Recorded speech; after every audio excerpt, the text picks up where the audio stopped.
Problems in general physics किताब से ली गई इस क्वेश्चन में दो प्रोजेक्टाइल्स है। एक को वर्टिकली अपवर्ड फेंका गया है और दूसरे को 60 डिग्री एंगल में हॉरिजॉन्टल के साथ 60 डिग्री एंगल में इस तरह से प्रोजेक्ट किया गया है।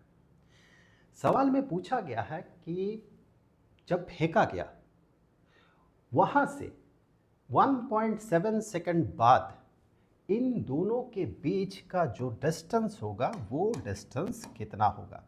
यानी कि पूछा जा रहा है अभी अगर ये सिचुएशन 1.7 सेकंड बाद का है थ्रो करने के, दोनों को थ्रो किया गया साइमल्टेनियसली, अगर ये सिचुएशन है 1.7 सेकंड के बाद, तो फिर इन दोनों के बीच का ये जो डिस्टेंस है ये डिस्टेंस कितना होगा। तो इसे सॉल्व करने का जो तरीका होगा, सबसे आसान और सिंपलेस्ट तरीका जो होगा वो ये कि आप इसका लोकेशन पता कर लें, जो कि बड़े आसानी से हम लोग पता कर सकते हैं, और आप इसका लोकेशन पता कर लें। लोकेशन इन द सेंस कि अगर हम जहाँ से थ्रो किया गया उस जगह को कोऑर्डिनेट सिस्टम का ओरिजिन मानते हैं, तो फिर इस पॉइंट के लिए एक्स और वाई कोऑर्डिनेट कितना है ये आप पता कर लें, और इस पॉइंट के लिए भी एक्स और वाई कोऑर्डिनेट कितना है वो पता कर लें। और अगर दो पॉइंट्स के एक्स वाई कोऑर्डिनेट्स हमें पता हो तो उन दोनों के बीच का डिस्टेंस हम बड़े आसानी से पता कर सकते हैं। तो ये जो क्वेश्चन है ये फर्स्ट चैप्टर का 10th क्वेश्चन है फ्रॉम इरोडोव का किताब प्रॉब्लम्स इन जनरल फिजिक्स। एक बार हम लोग क्वेश्चन को पढ़ लेते हैं। दो बॉडीज़ हैं, दोनों को थ्रो किया गया साइमल्टेनियसली, एक ही साथ थ्रो किया गया दोनों को फ्रॉम द सेम पॉइंट। यहाँ ये सेम पॉइंट है, हमें दिखे इसीलिए दोनों को थोड़ा सा हटा हटा के यहाँ पर रखा गया है। दोनों को एक ही पॉइंट से थ्रो किया गया और हम लोग इमीडिएटली ये अज्यूम कर लेंगे कि ये जो पॉइंट है जहाँ से फेंका जा रहा है that point is 0,0 in the coordinate system, Cartesian coordinate system. Same point से फेंका गया, एक को सीधे ऊपर की तरफ फेंका गया और दूसरे को at an angle of 60 degrees. That mean इसे जो फेंका जा रहा है, इसे जो फेंका जा रहा है, ये जो एंगल बन रहा है यहाँ इस तरह का जो एंगल यहाँ पर बन रहा है, that angle is of 60 degrees to the horizontal. The initial velocity of each body is equal to 25 metre पर सेकेंड। यानी यहाँ पर हम इसे v मान लेते हैं, v नॉट, लेट अस से v नॉट मान लेते हैं। तो इस बॉडी को भी v नॉट स्पीड से ऊपर की तरफ फेंका गया और इस बॉडी को भी उसी स्पीड से v नॉट स्पीड से थ्रो किया गया। Neglecting the air drag, obviously ऐसे सिचुएशन में हम लोग एयर ड्रैग नेग्लेक्ट कर लेते हैं। Find the distance between the bodies at t is equal to 1.7 second, या फिर कहें t is equal to 1.7 seconds later, जब फेंका गया उसके 1.7 सेकेंड बाद। ओके, सो इसे मैं दूसरे पेज में ले जाता हूँ। सो यहाँ पर हमारा पहला जो अप्रोच होगा वो ये होगा कि ये जो पॉइंट है इस पॉइंट का कोऑर्डिनेट हम लोग कुछ यहाँ पर मान लेते हैं और वो कोऑर्डिनेट लेट से 0,y1 है, बिकॉज यहाँ ये सीधे ऊपर की तरफ जा रहा, तो इस पॉइंट का जो x कोऑर्डिनेट है वो 0 ही रहेगा, बिकॉज ये ओरिजिन है 0,0 है, तो इसका x कोऑर्डिनेट 0 ही रहेगा बिकॉज ये सीधे ऊपर जा रहा है। और ये जो बॉडी है यहाँ पर जो पहुँचा इसका कोऑर्डिनेट हम लोग x2, y2 मान लेते हैं। अब ये y1 को हम लोग कैलकुलेट करेंगे, y1 कितना होगा, फिर हम लोग y2 को x2 और y2 को कैलकुलेट करेंगे और अंततः हम कहेंगे इन दोनों के बीच का जो डिस्टेंस है उसी को पहले मैं उसी का फॉर्मूला लिख लेता हूँ। इन दोनों के बीच का जो डिस्टेंस है, let us say that distance is d, let us से कि दैट डिस्टेंस इज d, और हम लोग अंततः कैलकुलेट कुछ इस तरह से करेंगे कि d इज इक्वल टू, आप किसी भी इन दोनों पॉइंट्स में से किसी भी एक पॉइंट को कंसीडर कर ले, पहला पॉइंट, और किसी को दूसरा पॉइंट कंसीडर कर ले, तो इजी आसान दिख रहा है, इसे पहला पॉइंट मान ले, इसे दूसरा पॉइंट मान ले। तो इसे जब हम पहला पॉइंट मानेंगे तो that d is equal to, वैसे आपको पता है इसे कैसे सॉल्व किया जाता है, आप स्टैंडर्ड 9 10th में इस तरह के सिचुएशन फेस किए होंगे। यहाँ पर पाइथागोरियन अप्लाई होगा और ये हो जाएगा इसका x coordinate which is x2 minus इसका x कोऑर्डिनेट विच इज़ 0, इसका स्क्वायर प्लस इसका y coordinate which is y2 minus इसका y coordinate which is y1 and उसका स्क्वायर। ये बेसिकली पाइथागोरियन थ्योरम है। आप यहाँ से अगर इसे ज्वाइन कर लेते हैं, यहाँ से हॉरिजॉन्टल लाइन ड्रॉ करते हैं, तो आप पाएंगे ये जो डिफरेंस है यहाँ से लेके यहाँ तक का, ये डिफरेंस जो है ये y2 और y1 का डिफरेंस होगा, और यहाँ से यहाँ तक का जो ये डिस्टेंस होगा, ये वाला डिस्टेंस जो होगा ये x2 माइनस x1 होगा। सो इसका स्क्वायर प्लस इसका square is equal to d का square, so d is equal to square root of that thing. So इस तरह से हम इसे अप्रोच करेंगे। वेल दैट मीन हमें सबसे पहले y1 पता करना होगा। तो y1 सिंपल है, किस तरह कि यहाँ पर आप देखें v0 वेलोसिटी से ऊपर की तरफ फेंका गया बॉडी को, एंड एक्सेलरेशन यहाँ पर ऑब्वियसली रहेगा नीचे की तरफ, let say acceleration is g, acceleration due to gravity. So यहाँ पर हम कह सकते हैं यहाँ से लेके यहाँ तक which is the distance y1, ये हो गया डिस्प्लेसमेंट बॉडी का इस मोशन में, डिस्प्लेसमेंट बॉडी का। और जो समय कहा गया था क्वेश्चन में 1.7 सेकेंड, उस समय को हम लोग t मान लेते हैं। सो वो जो टाइम है that time is considered to be t।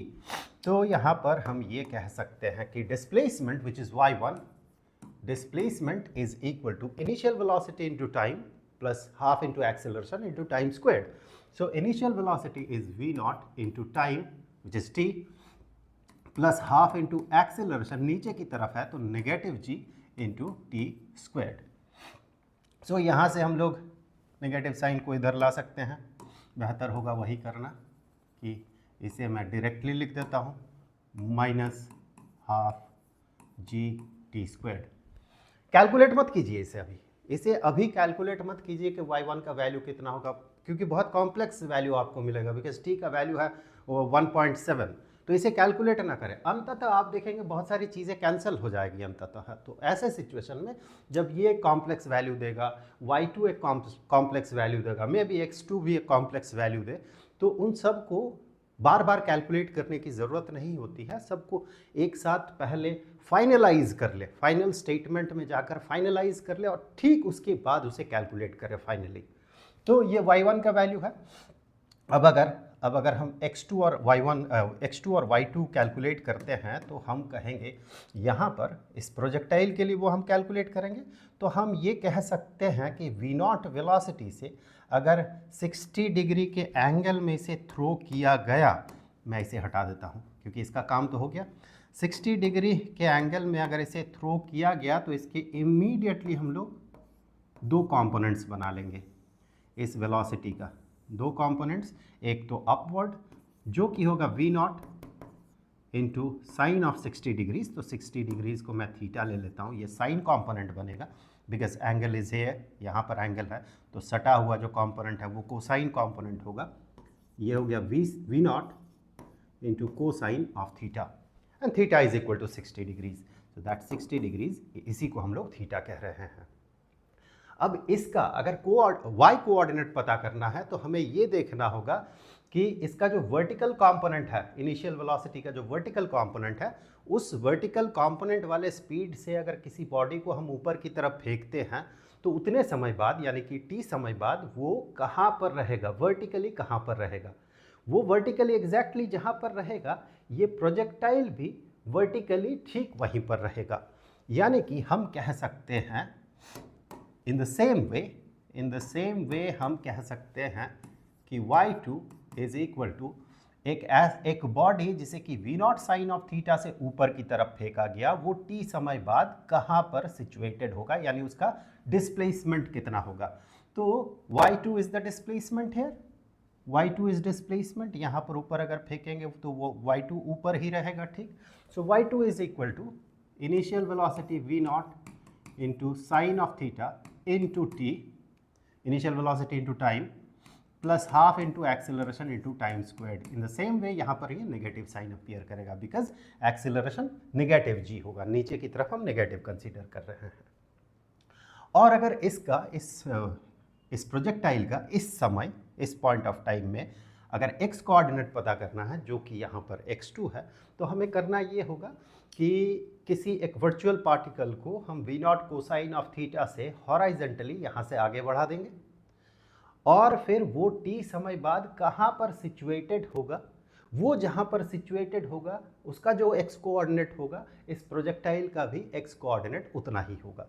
यानी कि हम यहाँ पर कहेंगे x2 जो है that will be equal to v naught into cosine of theta into T. अब velocity into time, velocity into time, ये वर्चुअल पार्टिकल इस स्पीड से t समय में जितना दूर पहुंचेगा प्रोजेक्टाइल का भी x कोऑर्डिनेट वही होगा। ओके, अब हमें फाइनली ये करना है कि d का वैल्यू पता करना है। d का वैल्यू पता करने के लिए चलिए मैं सफ़ेद ले लेता हूँ।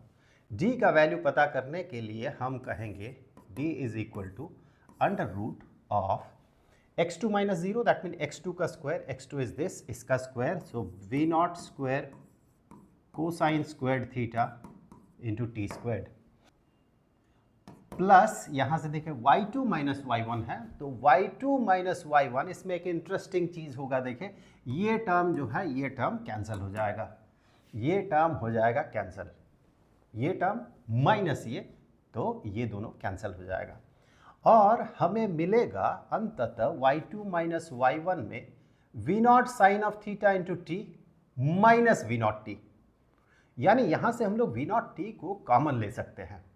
सो अगर हम यहाँ से v नॉट टी को कॉमन लेते हैं, v नॉट टी को हमने कॉमन ले लिया, तो हमें मिलेगा sine of theta minus 1, sine of theta minus 1, और ये पूरा चीज़ जो है स्क्वायर हो जाएगा। अब इसी लाइन में मैं इसे बाहर निकाल देता हूँ, v नॉट टी को हम यहाँ से बाहर निकाल देते हैं। सो जैसे ही ये तो स्क्वायर रह जाएगा और जैसे ही इसे हम लोग बाहर निकालेंगे ये हो जाएगा v naught square T square. अब इंटरेस्टिंगली देखें, आपको यहाँ भी v naught square T square मिल रहा है, यहाँ भी v naught square T square मिल रहा है, तो उसे हम लोग कॉमन ले सकते हैं। तो दोनों से v naught square T square common होगा और उसे स्क्वायर रूट के बाहर ले जाने से ये v नॉट टी रह जाएगा, v naught square into T square, square root के बाहर गया तो v नॉट इंटू टी, और यहाँ पर हमारे पास बचा हुआ रहा cosine squared theta, cosine squared theta, plus इसे एक्सपैंड कर दें तो ये बन जाएगा sine squared theta minus 2 into sine of theta और प्लस 1 का स्क्वायर 1। तो यहाँ से आप देखें इन दोनों को ऐड करने से 1 हो जाता है। चलिए मैं नेक्स्ट लाइन में लिख देता हूँ इसे, तो इन दोनों को ऐड करेंगे तो ये 1 हो जाएगा, ये 1 plus 1 is 2, so 2 minus 2 into sine of theta. जब आप इसे कैलकुलेट करेंगे तो आपको ये मिलेगा nearly very close to 22 meters. Playlist का लिंक आपको यहाँ पर मिल जाएगा।